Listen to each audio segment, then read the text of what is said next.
All right. Is everybody okay with recording? Yes.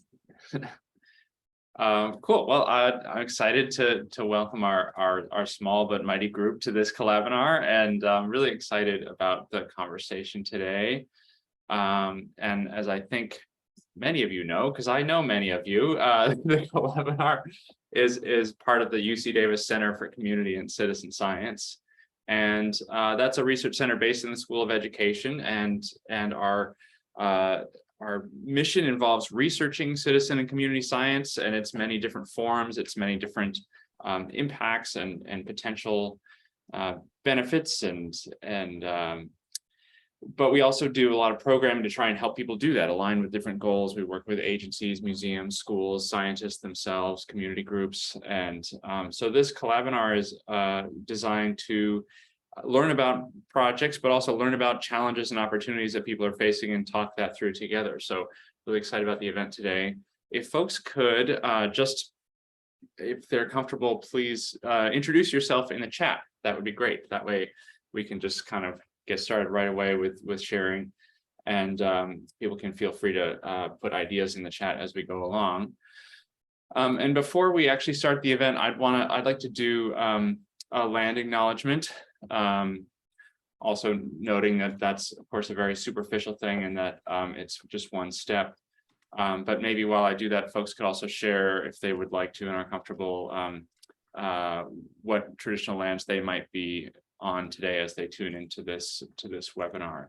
So the UC Davis land acknowledgement is as follows. For thousands of years, this land has been the home of the Patwin people. Today, there are 3 federally recognized Patwin tribes: the Kachildehi Band of Wintun Indians, the Calusa Indian Community, Quetzaldehi Wintun Nation, and Yochidehi Wintun Nation. The Patwin people have remained committed to the stewardship of this land over many centuries. It has been cherished and protected as elders have instructed the young through generations. And we're honored and grateful to be here today on their traditional lands, those of us who are physically there.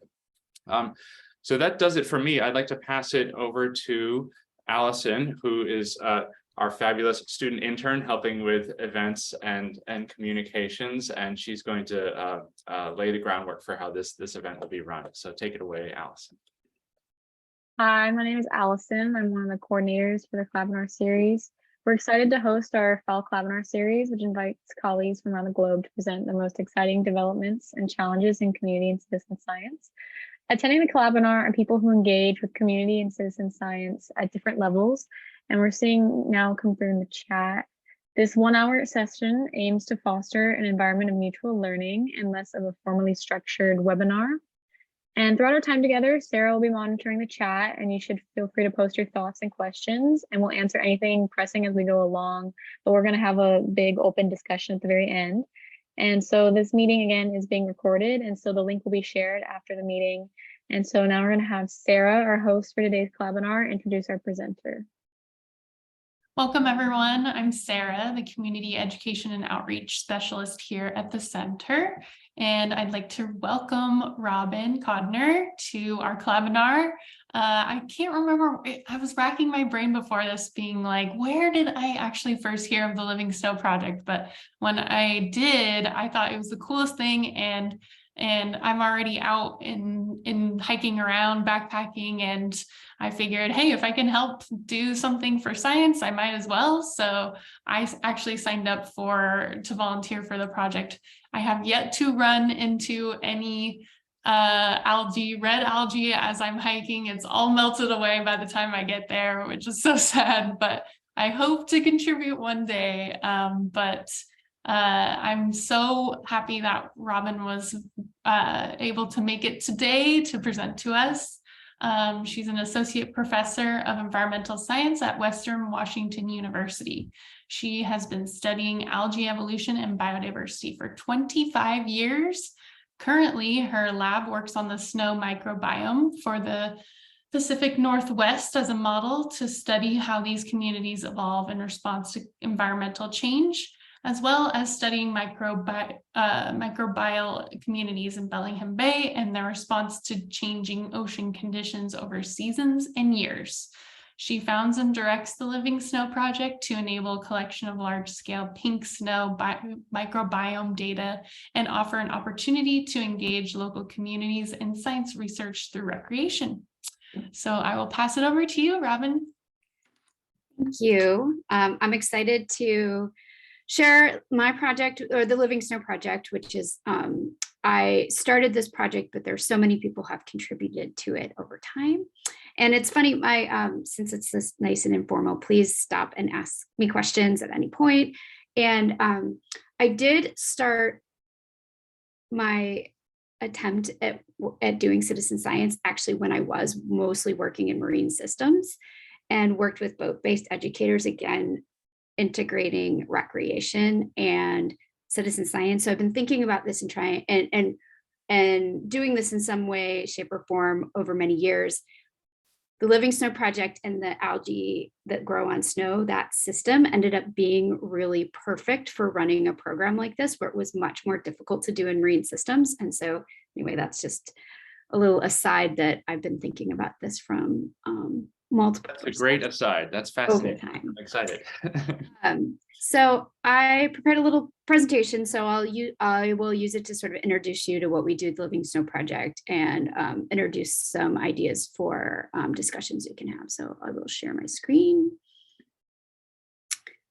And let's see, there we go.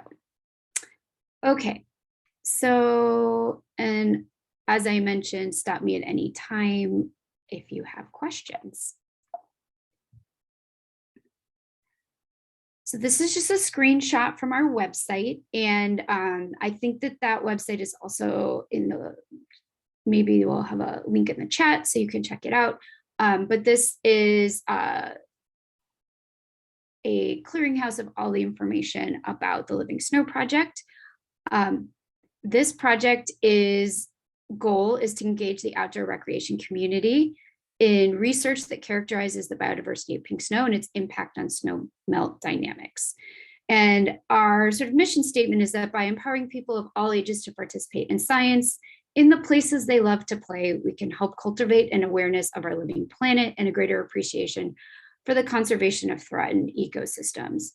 There's been a lot of, and you all can probably tell me more about this than I can tell you about this. There's been so much research over time that shows that in various ways, when people are engaged in citizen science, they become more engaged in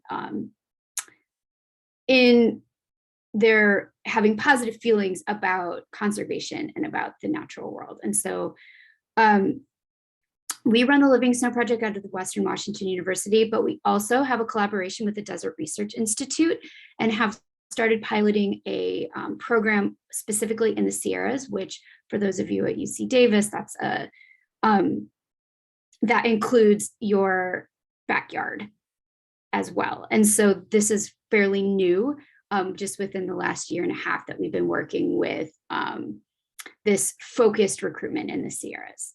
And so anybody visiting any alpine region in the world can participate using our app. And anybody in the US and Canada can get sampling kits from us to collect samples that we then sequence the DNA. And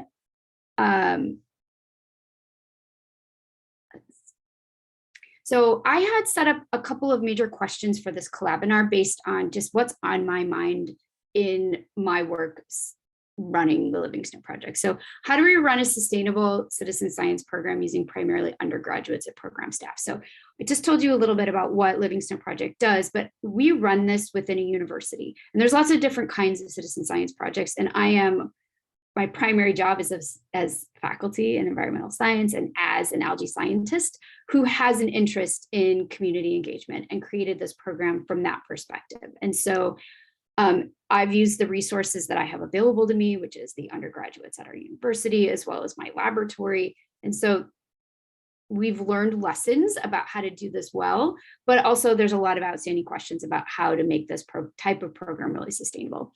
And then the other major question that I have is, how do we leverage community partnerships in recruitment efforts, and how do we continue to grow and engage a more diverse community through strategic partnerships? So the Living Snow Project basically, in terms of our recruitment, and especially in the Pacific Northwest, where we've been operating for about 6 years now, it almost runs itself.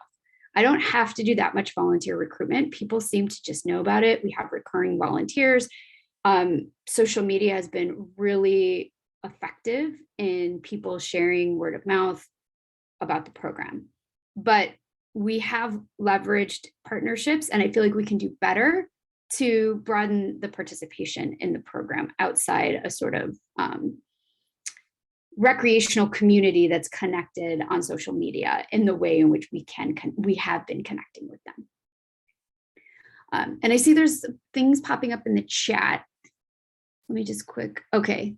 And hopefully someone can help me monitor the chat in case there's questions that show up there. Yeah, we're happy to give you a shout if there's something you might want to answer live, but right now sharing resources and introductions happening mostly. Awesome, thanks. And then this additional question that I wanted to throw in is, how do we fund this kind of program sustainably? This is a common issue for this type of program, and in particular, the angle that I come at it from is as a scientist. And so I have active research grants from the National Science Foundation, but they're not specifically for Living Snow Project. And so I'm one of those people that's like always siphoning off of my other grants that are funding other elements of my research to fund this piece. And we're doing science, but we're also doing outreach. And it's difficult to find I think it's difficult to find the right avenue for sustainable funding for a program like this. And so that's, again, so I wanted to start with the questions that I was thinking that we could discuss. And I'm going to take you on a tour of the program and the different elements of the program, and then we're going to come back to these questions. So a little bit of an orientation to this program. Here's a screenshot of a Google map where we have all of up to 2021. I think our most recent year is not included on this, but you can see that it covers a broad swath of the Northwest, even though we do our primary recruitments in the Pacific Northwest, and now this focused effort in California, we still are recruiting sort of across the mountainous West. And the program is based on getting people to make observations when they're out in the mountains. We want them to go where they're already going to go. So they know that they're going on a trip.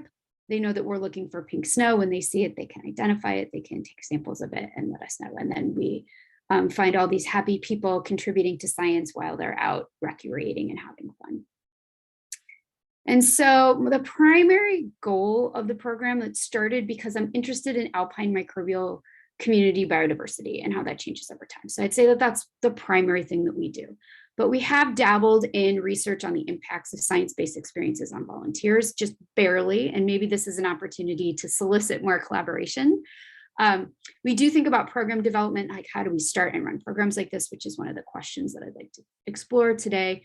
And then we do other pieces of outreach, like there's a snow school program in our region that combines a bunch of different organizations at our local ski area and does K through 12 programs, but primarily focused on middle schools. And so we contribute curriculum to that snow school program, and then we're engaging with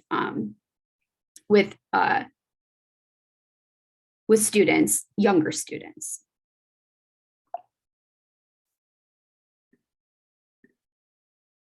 All right, so people can volunteer in sort of two ways, or these two work in combination.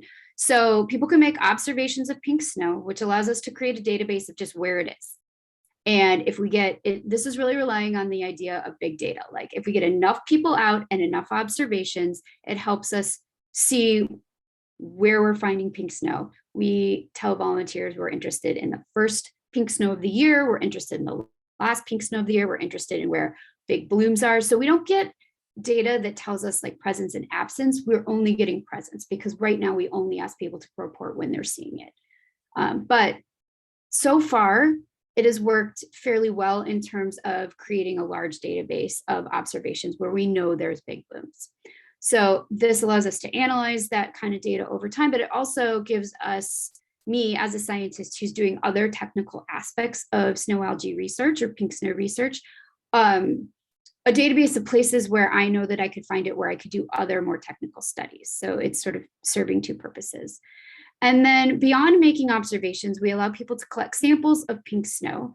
And this is where the study system works really well, because the microbes are pink because they have a pink pigment in the algae, and so they turn the snow pink so they can see that it's there. And in microbial systems, we don't always know where the microbes are. Like, you can't see them most of the time. And so in this case, you can see them, and so people know where to sample. We also have people sample directly into tubes that have a DNA preservative, and DNA is a really robust molecule. And so if people put on a glove to eliminate contamination and scoop the snow directly into a tube with preservative and then mail it back to us, the preserved sample is good for about a couple of weeks at ambient temperature, and it's good for a very long time. And I can't tell you exactly how long, but like, up to a year in the refrigerator in this preservative. And so it represents an opportunity to do this kind of research with volunteers who are out collecting and maybe don't have to have very complex protocols to collect samples that will be useful for us. And so we are hoping that we're engaging people in the process of science. We empower people to decide what gets sampled. So if they're out in the mountains and they see something cool, they sample what they saw, and then we can sequence it for them. And so they're participating in that way. We give people some guidelines in terms of what we might be interested in beyond, which helps, I think, some of our volunteers target where they're going to go hiking or where they're going to go climbing. But for the most part, it's an exciting opportunity for people to bring their experience into the science. And then, of course, it raises awareness and advocating for just science and conservation in general. And we encourage our volunteers to post their sample collections on social media, which kind of dovetails with the whole culture of putting pictures of your adventures out on social media.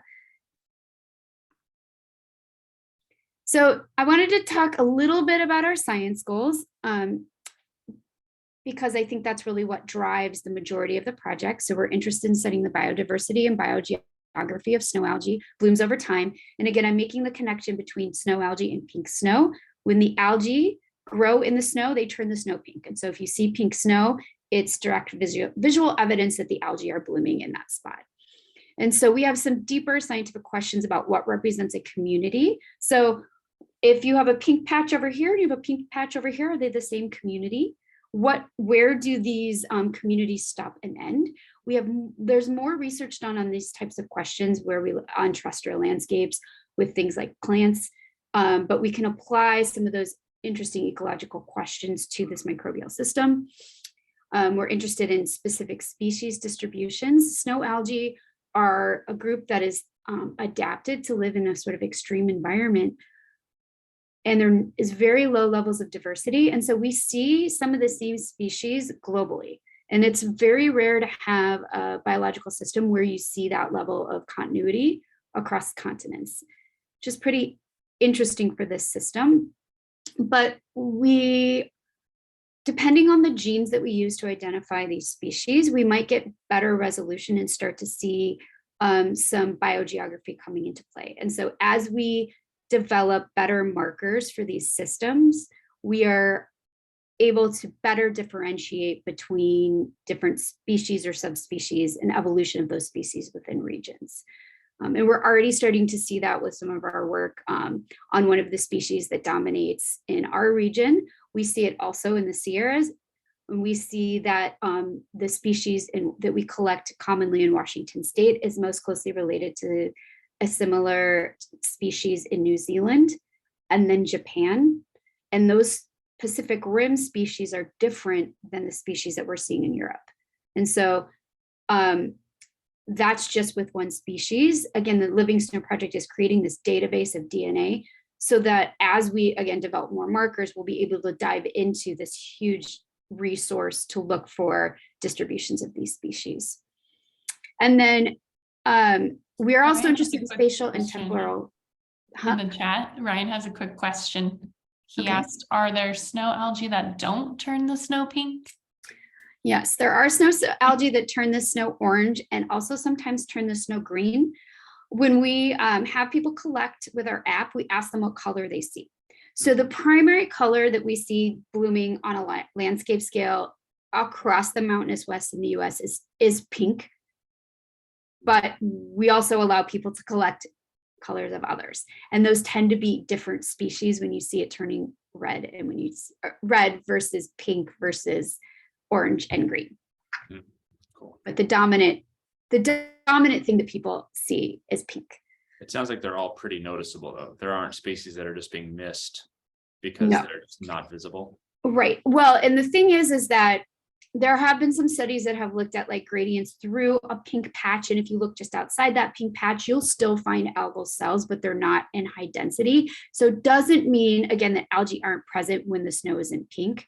So the study can't deal with negative data. Like we can't deal with the absence of pink, and we can't deal with what's happening outside our patch. And we do some of that work in the more technical elements of the snow algae research that we do in my lab, but that's not what we ask out of the Living Snow Project data. Those are good questions. And then with the large data set, like we collect with Living Snow Project, we can address spatial and temporal variation within these communities. And ultimately, that is what we want to be able to do on a larger scale, as when we address questions of large questions like how is climate change affecting snow algae? And so we need really large data sets to be able to answer these questions. These systems are highly variable. So as you all know, the snowpack is different every single year. Some years we have a lot of snow, some years we don't have very much snow. There seems to be more drought years as we move through time related to climate change. But in order to be able to tie in data that shows us that there is a direct impact of the changes in those snowpack on the community, we don't know for sure. There's a lot of speculation that snow algae will do better and bloom more in future climate scenarios because you'll have a wetter snowpack and the algae need to have liquid water for reproduction. That said, no one has a data set that actually allows us to answer these questions. And so now we have 6 years of data in with the Living Snow Project. I hope to have at least, I don't know, I hope the program is just ongoing so that we have a decade soon. And then, going into the future, what we have now provides a baseline to be able to answer these questions. So the large scale allows us to sample across mountain ranges or globally.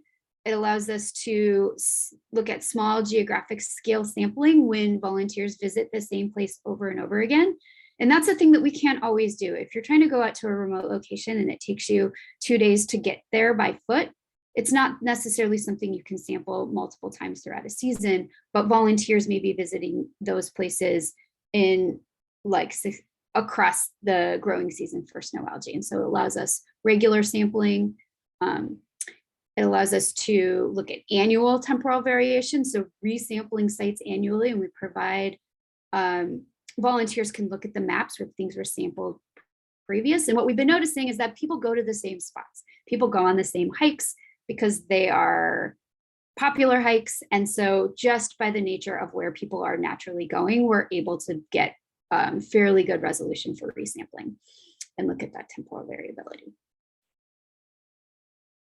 Okay, so programmatic elements for the Living Snow Project. So we need to do volunteer recruitment. We need to make kits. And I'll say the first time we tried to go big with this program, the first year we ran it with like 35 volunteers, and it was just sort of like word of mouth, and we were reaching out to a small group of people. And then we partnered with the Northwest Avalanche Center, which is our regional avalanche forecasting group, and they service the entire Pacific Northwest, so Oregon and Washington, and have a huge Instagram following. So the Northwest Avalanche Center put our call for volunteers on their Instagram, and within an hour we had 100 people sign up. And so then we had to deal with how do we scale up our operations so that we make these sample kits for hundreds of people, and how do we get them to hundreds of people? And that was actually really challenging logistically, and we figured out how to do it over time. Each year we got better at it. We need to do volunteer communication. So once we need to get them to sign up, and then we need to communicate with them about how to sample and how to get samples back to us. We also are working on our volunteer communication. How do we share our results with people, and how do we do that efficiently? We need to process these samples. So if we're collecting hundreds of samples, they're coming back into the lab. How do we process them? And then how do we get that data and analyze that data? And so right now, what happens is that we use Google Forms for our volunteer recruitment, which has worked really well. And that's run by me and my students. Students make our kits, students help us distribute our kits. The volunteer communication is done by me and undergraduate students. Students process these samples in the lab, and then the data analysis is done by me. And currently I have a master's student working on this, but this is all still very much like a work in progress. So every year I'm always sort of tweaking exactly how I'm addressing each one of these elements so that we can be more efficient. There's so much potential for things like how we communicate our results to our volunteers that we just don't have the person power to do right now. So we rely a lot on social media, but I just feel like that is an area where we could do more. And really the limiting resource I see is funding to support somebody to actually do the work. And then and maybe you were going to get to this, but what do your students, how is this all framed for your students? Like, and maybe you'll get into this, but are they earning credit? Are they being paid? Are they being inculcated in ideas about citizen science, or is it very sort of siloed? How is that working? That's a great question, and that's I'm happy to answer that now. And I didn't make a slide for this, so I've used participating in Living Snow Project as a gateway into working in my laboratory. So, students want research experience. So the most of my students are either coming from the biology department or the environmental sciences department. And they are students that reach out to me and they're like, I want research experience. And so making kits, for example, is not the most exciting research experience, right? It's like making our preservative. We actually make the preservative because if you buy it, it's really expensive. And then we fill sample tubes and we put labels on the tubes, and like there's just like an assembly line we go through. And so I bring students in, they learn some basic lab skills by helping prepare the kits. And there's usually one student who's in charge of this, and they earn credit for the most part.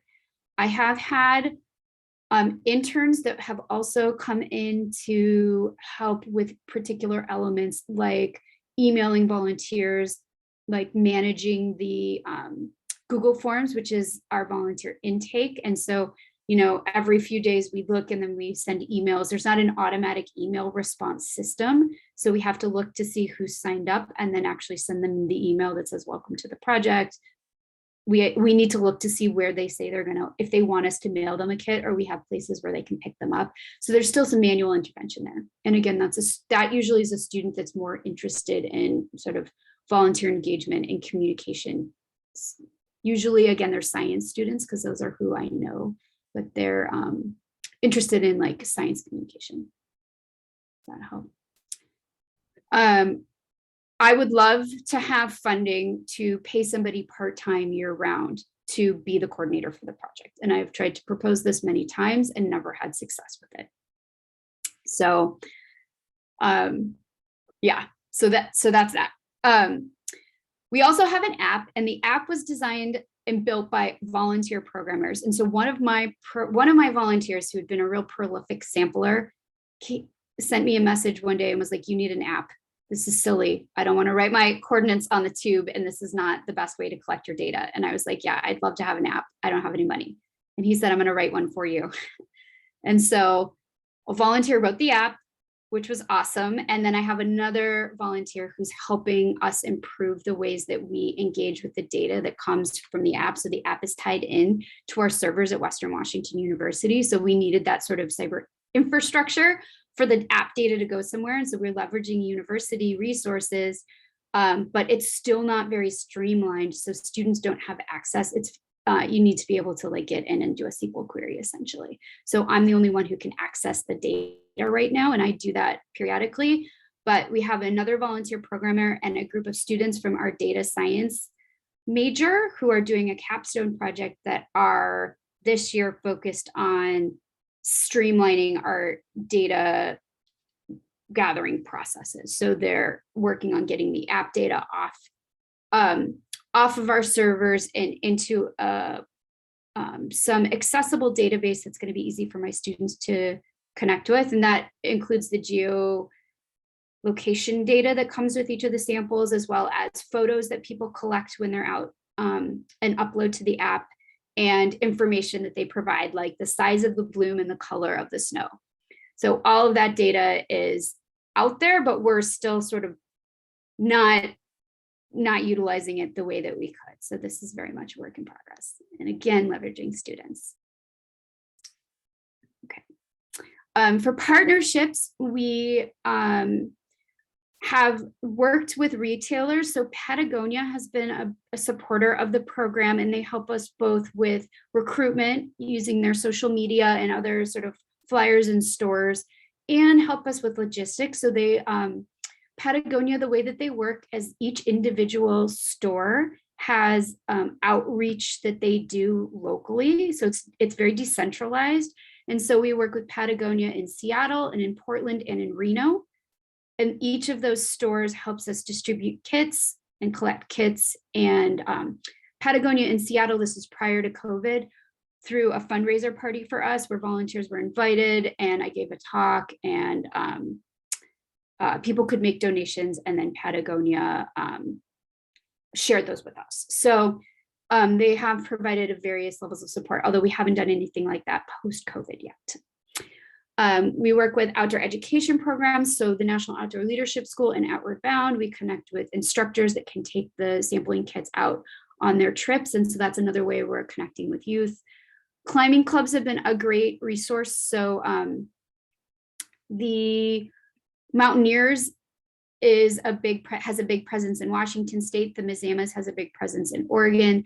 They have a lot of members that learn about the program, and we've used those organizations for kit distribution in the past, although we're stepping back from that a little bit because the more partners we have, it's easier to get kits to people, but there's more people that I end up needing to manage, and I can't do it. And so that's one of the places where if we had a coordinator, we could do a lot more with this outreach, but at the moment we sort of keep it minimized. And then we do work with guide services that have take kits out on their trips and share the experience with their clients, although I feel like that is probably, they have the smallest number of new engagement comes from the guide services.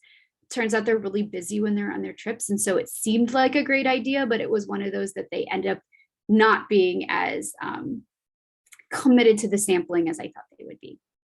And then again, I want to put a shout out to the Desert Research Institute, where they've helped us do a targeted recruitment in the Sierras. And we got a small grant from the National Science Foundation through the EBSCOR program for the Desert Research Institute to sort of do this targeted recruitment over 2 years to set up the structure. And we have a number of different partners in the Tahoe region where there's pickup and drop-offs, including Patagonia and Reno. Has adventure scientists come up at all? You know, I don't know. Yes and no. So a few years ago, I reached out to them and I said, wouldn't there be an obvious way for us to partner?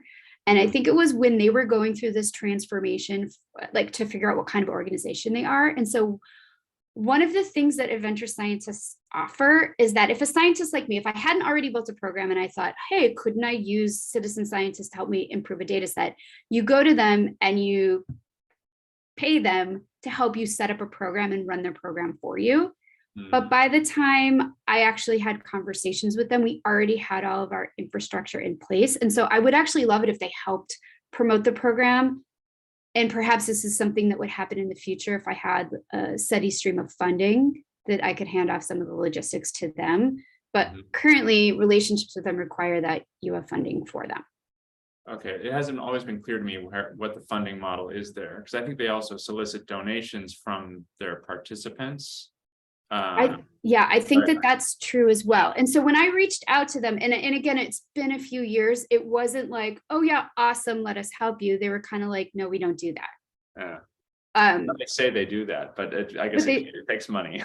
Exactly. And so again, like, who knows if that's still the case? And I feel like a lot of things have shifted in the last few years. And so, the way that they describe their programs have also shifted in the last few years. So, but I do think that that's a potential, and there's a lot of like overlap in terms of the people we're recruiting.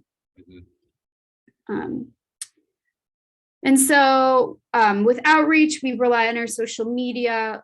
We've been really lucky to have a lot of interest in our region through public television, newspapers, magazines. Actually, we did, the folks at the Desert Research Institute and I did an interview with Sierra Magazine a few months ago. So there may be something coming out in your region about Living Snow Project in the next few months. And then this was the last spring, the local, there at the Major League Baseball does this partnership program with local news to do weather days. And so this was Washington Weather Day. But I believe that this happens across cities, across the country where there's Major League Baseball teams. And one of the local news anchor meteorologists is a fan of the program and asked us to participate with them for Washington Weather Day. And so here's a picture of me and some students on the field at the Mariners at T-Mobile Park. And there was pictures of snow algae up on the big screen. And there were a couple thousand middle school students in the audience there, which was really exciting. I feel like that was like the most exciting talk I've ever given. And I think lastly, here's just a smattering of different newspaper articles and magazine articles that have featured Living Snow Project over the years. And when we recruit volunteers, we ask them to tell us where they heard about the program. And I think there's a real mix between social media, some of these newspaper, TV, news stories, etc. In 2019, we filmed an 8-minute piece.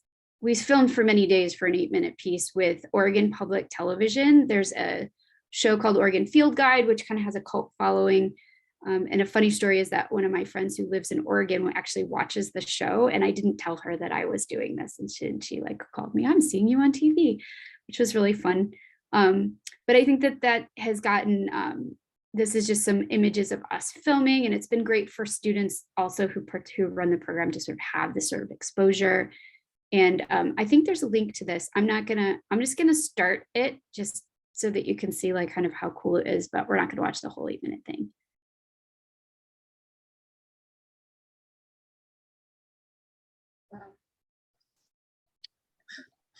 The North Cascades are full of majestic mountains with hanging glaciers and sweeping views. But Robin Kodner goes in search of the exact opposite. Come on, this way. She is seeking the truly tiny. Aha, here we go. Jackpot. Here's a little patch of pink, and it's definitely pink. Harvey, oh, thank you. Lay down. Those pink. Okay, so I'm not going to pause this, but perhaps I can put the link in the, they did a really great job. Like halfway through, they basically say, I can't do all this work on my own, and that's why we're recruiting volunteers, and here's how you sign up. And this is ultimately like, we want to track how climate change is impacting this important feature of snowpacks. And the algae, one of the major science questions that I should have introduced in the beginning is when the algae bloom on the snow, they darken the snow surface, so they increase the rate of snow melt, which is a challenge especially for glacier systems where they're already declining rapidly. And I'm sure you all understand the critical importance of that. So the algae, I'm interested in the algae and how they evolve because it helps us understand how this whole system is changing and what we can expect in the future. Okay, so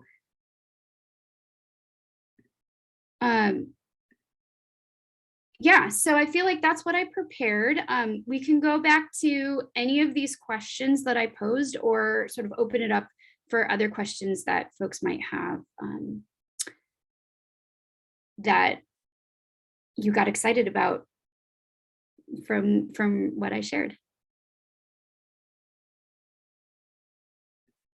So this will be great if you want to just unmute yourself, or you can also raise your hand using the feature in your toolbar below, or if you want to just pop into the chat, we can read it for you. You have many options for asking questions. And Ryan, looks like you have questions that get us started. I have plenty of things, but I've been jabbering a lot. I want to give others a chance to either ask questions or put forward ideas about these two questions that Robin has offered. I think that's funny too, Ryan. The research assistant is in my office right now, and he was like panic. I don't know, he was like pacing right before the webinar, I thought I was going to have a problem, but he's settled. You know, pre-webinar jitters are very normal in canines, I've heard. Yeah. Jada. Hi, yeah, thank you. That was a wonderful presentation, Robin. Thank you so much for your good work. I have a couple questions, but they're irrelated to the questions that you're posing here. So sorry to go a little bit off topic. No But problem. I'm really curious. Yeah, I'm really curious about your engagement with volunteers and like how you account or recognize them in some of the literature that you might produce based upon the programs. Like, do you call them volunteers? Do you call them citizen scientists? And so that's like one part of my question. And then the other part was like kind of what you're seeing like with your colleagues that also engage in citizen science, and if they're also like crediting citizen science volunteers in their work, or I'm just wondering what your perceptions are around those things within your colleagues too, if you can speak to that. Yeah, I can. And I also have some data that I can show if people are curious about what the data product actually looks like. I didn't know how much we should get into that. I have a paper that's in revision that includes some samples collected by our volunteers, and we do call them volunteers, and we credit them as Living Snow Project volunteers and not by name. But I think that's an interesting question. And in the acknowledgements place, there's all that would be a really long list because there are so many people that have contributed. But one thing I've been thinking about doing, we haven't done this because the paper's in revision and it's not actually published, is to put a link on the website that lists everybody who contributed to the data that's in the paper that connects to the acknowledgements, and then making sure that paper is available and easy to connect with from the website.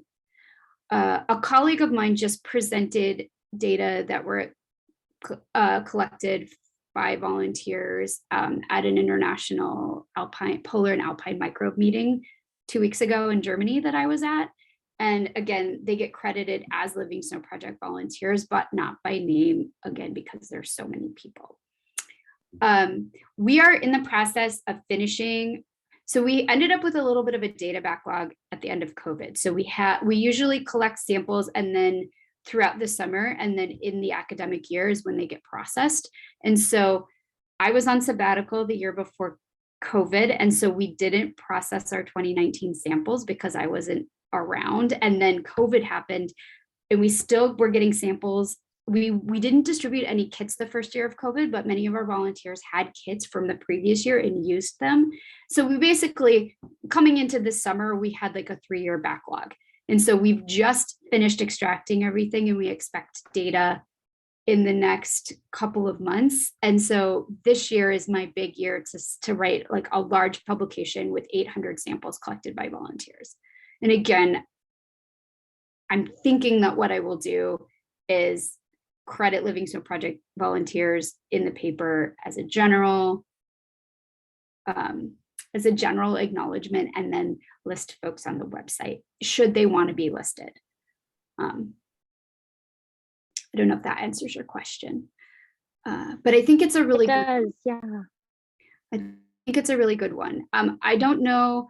So one of the things that we have been doing this year, so I had a bunch of REU students for one of my other research grants, and part of what I gave them to do was Living Snow Project work, which is, again, how I run the program off of the back of the rest of my grants.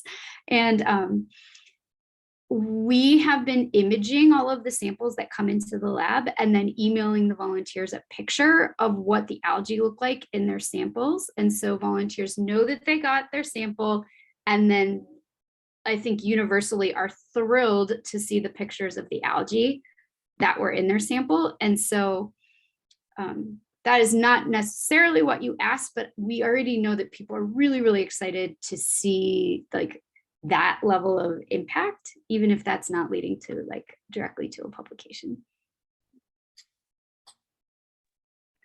Awesome. Thank you so much. I had one thought about the sustainable funding, a couple thoughts, and they may or may not be useful, but the fact that so much of running this is a student engaged process seems like it could have some real appeal to donors who are interested in students having community engaged or real world engagement experiences as part of a science education. And so I'm wondering, I mean, I often see fellowships related to that kind of thing where there's a private donor, but I also wonder how much you've leveraged that in your broader impacts type of projects that you're doing for your larger grant proposals. It seems like, especially if you're trying to get a coordinator to kind of keep things running, obviously grants are 3 years or whatever, and that's not sustainable in the long term, but you should be able to build in some capacity when there's talk about both the volunteers and the students who are engaging with those volunteers and having hands-on experience with this project. How have you played with those connections? Yeah, so in some of the grant proposals that I've had rejected over the past maybe like 3 or 4 years, some of the comments that I get are, this proposal had the best broader impacts I've ever seen. Oh no. And so I'm like, NSF says they care about that as much as they care about intellectual merit, but not actually. Oh, that's never been true, yeah. That's not to say that there hasn't been intellectual merit in the things that I'm proposing, but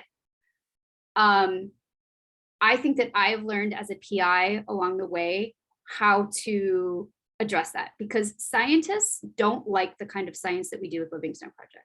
Scientists don't like this, like, oh, they see it as a fishing expedition, like, oh, you don't have a hypothesis. It's not hypothesis driven research, or it's not, I can't control where I'm going to get samples. And so like, it's uncomfortable for many scientists. It's not controlled. Whereas I see it as such an amazing opportunity to crowdsource something large scale. And it's not perfect. And as I tell my students when I teach stats, like, you have to ask the question that you can ask with the data that you've collected. And so we can ask certain questions. We can't ask every question with the data that we collect with Livingstone Project. And it's an incredible resource. This is, I think, the challenge with selling it to the scientific community. How does like this become meaningful without an experimental design?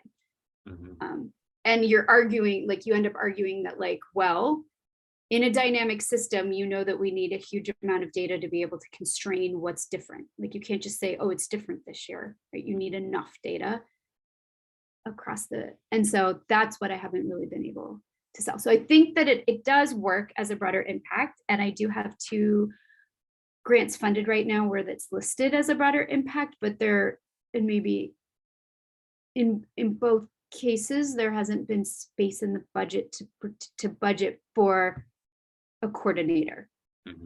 But that could come with a larger grant. Yeah. Yeah, so I think, and we have a lot of momentum right now. Like, I've suddenly been getting a bunch of things funded, and that's kind of how things roll. And so I'm hoping that means that, like, the next time we apply for something big, we'll be able to include that. Yeah, well, that is super fascinating. Different disciplines are going to have different allergies to these kinds of things. Yeah. I mean, when I first started doing the work, when I was trying to do it with boat-based educators, and the thing is like, there's a lot of education programs out on boats, especially in our region. I'm at Western Washington University's right on the Salish Sea. And so, like, I'm like, we're right on the water, and we have research vessels here, and there's a huge boating community. So, like, to tap in a boat-based education program. So, like, there's a huge community to tap into there. But I feel like some of the feedback I got then, which was, maybe like 10 years ago, well, how can volunteers possibly collect data that's going to be good? You've heard that kind of story before, or how can you trust people to collect data? In our Livingstone Project samples, we have gotten less pushback on that. And I don't see any difference in quality of sample from people, from volunteers, as we do from people in my lab collecting samples. We see no evidence of contamination of things like dogs or people, or things that would be obvious if people weren't doing a good job of collecting. Yeah. The idea about having donors is a great one, and that is one that I would really love support with. I think at the university level, it's a little difficult to connect directly with donors. We have a Viking funder, which is our Western Washington University like crowdfunding platform, and we've been able to get a little bit of donations here and there, but it's never been like on the order of what we would need for a coordinator. It's a tough nut to crack, but I wonder about maybe linking arms with, like, if there's a student internship center on campus, or a larger kind of group that has that mission. Maybe it can be a piece of a campaign or something. Yeah, it's a good idea. It takes a lot of time to line those pieces up. So yeah. Other questions or ideas about Robin's questions? I was sort of curious about, we were talking a little bit about like what you use funding for, and you've really been able to leverage a lot of undergrads to do a lot of stuff. I was under the impression that also there's a certain amount of expense just associated with sequencing things, right? I mean, presumably you send it somewhere.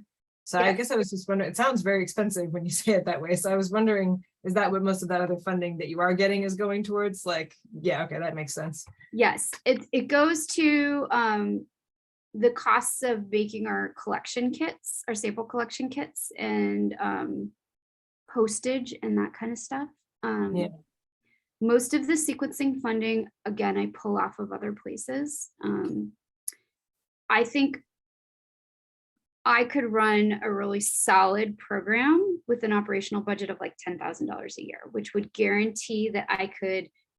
And that also, I think, improves the level of engagement with our volunteers, because right now we have like, I have a huge backlog, and we're not running a sequencing run every single year. And so I might take 2 years of data and put them on a run. And the reason is that the run costs the same no matter how many samples you put on it, sort of. There's a little bit of variation there, but like you can make it most cost effective with as many samples as possible, up to 384 on a single run, which limits the throughput, but it's enough throughput for what we need for these types of questions. And that just sucks for volunteers, because they collect a sample and then we're not actually sequencing the data for like 2 years later. And then it takes me a really long time to analyze all the data and get to a paper.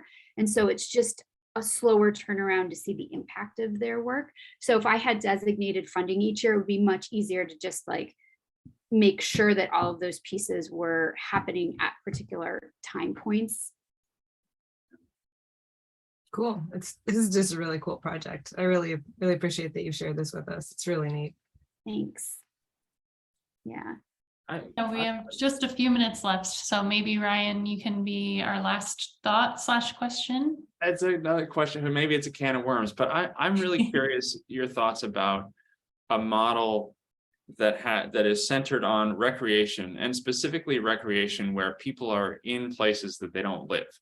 And there's actually like 1,000 questions about that. But one of them is that we often talk about the power of citizen science to strengthen connection to place. But I think when we talk about that, we imagine people living in a place and being more connected to that place. And so when people travel to a place, I'm just interested in you. I mean, maybe it's anecdotal, but what do you think about that? And maybe within a context of broader benefits that or enjoyment or motivations that your volunteers have. What keeps people committed to this, and what do you think is the real value proposition? Yeah, so what makes people committed to it is a really interesting question. It's shocking. People love pink snow. Like you talk to people who live and go into the mountains and have seen it, they just love it. I don't know, they're like, it's so cool. Maybe because it's pretty, it's unexpected. So there's like this inherent intrinsic like draw for people somehow. A lot of times, so this is an interesting point that you make, because when we were bringing in the group for the Sierra, we were trying to kind of separate out the Sierra from the Pacific Northwest because they had some funding for interns and we wanted it to be just focused on the Sierra. But the problem is that people don't stay where they are. So a lot of our volunteers may live in the Pacific Northwest and we ask them where they're going and they're like, oh, I'm going to Idaho to ski and then I'm going to the Sierras. And so they live here and they picked up their kids in the Pacific Northwest and then they went to the Sierra and collected samples, and vice versa. People in the Sierra said, we're going to Washington. And especially because we have more snow later, like if people want to do spring. So it's like, it actually, I think there is something really valid in what you say in terms of, in your question about how people can use this to then connect with a place that's different than the place that they live in. And I think it changes people's, so I think there's inherent value in that too. How to leverage that to, I don't know, like improve recruitment and improve participation, I think is a really good question. And I think it has to do potentially with how we recruit people and how we sell the program. Yeah, and I know that we're out, time is up, so people are welcome to go. And I would still answer your question, Ryan, because I think it's really good. And the other thing I was gonna say about that, people travel around. Somehow people just, I think that people like, I think there's a little bit of, recreation guilt happening amongst people who feel like they recognize that they're burning carbon to drive into the mountains, who recognize that it's a privilege to be able to do that kind of recreation. And so I think that participating is a way for people to connect, to alleviate that, to say like, well, I'm doing something else. I'm doing like an additional good besides just being out there for my own fun. Yeah, and recreational benefits. So there's like more meaning there. So not just like, oh, okay, I feel like I care more about conservation, but that I'm giving back in a way. I think we provide a really easy way for people to do that because it's not very difficult to get a sample kit and make a collection, to use the app to report your collection or your sighting. It's all quite, we designed it to be as easy as possible. So that's a place where like I would love to collaborate with somebody who actually studies citizen science to figure out if that's actually true, because that's my hypothesis. Yeah, I think it's an interesting question. I mean, so a lot of our work is about the place where the work is happening. And so when people are kind of coming and going from that place, it's different from when it's the community there. And I think we have a bunch of questions about connection to place, but also another one that we're kind of working on right now is the idea of feedback loops and what do volunteers learn about where their data go, what happens to the data, what actions are taken based on results from the data, you know, on down that list of stuff, because there's I think a lot of anecdotal evidence and a lot of just conviction in the citizen science community that really matters, and that's why people do it. And if you don't give them that feedback, they won't keep going. But it's an open question, I think. Actually, I'm wondering what you've seen. Yeah, no, we have people who keep going year after year. We give them very little in terms of what we've actually done with their data. And I think when we share something with them, they're really happy about it, but I don't think that that's their motivation. So we have a system where I feel like you could test that. So I have a friend who's at the University of Montana, and she's a developmental psychologist, but she studies like people's connection to nature and feelings about nature. And I coerced her into doing one like little pilot study with a few students where we surveyed our volunteers. I think we did it in 2018, 2019. And we asked people about how their feelings before participating and their feelings after participating. It was mostly focused on how they felt about like the natural world. And everybody was already scoring like way off the charts, like at the pre-assessment. So there was no change really. But what we did learn is that people felt guilty when they signed up to volunteer and then didn't actually collect a sample. And so there was sort of a negative, you see that too? There was this negative impact for saying they were going to participate and then didn't. Yes, that's exactly in the intro. That's what I said. I was like, I haven't collected a sample yet. I know, Sarah was like one of your data points there. Exactly. And I thought that was really interesting because I was like, oh, you didn't owe us anything. And so that I do think that there's some it gets at a different element of the same question you asked about motivation and why people are doing it. Yeah, well, actually, signing up for something, even if you're volunteering, it's like in your mind, you're signing a contract. And maybe you're just signing it with yourself. but it is interesting how that flips a dynamic in certain ways. Yeah, it's true.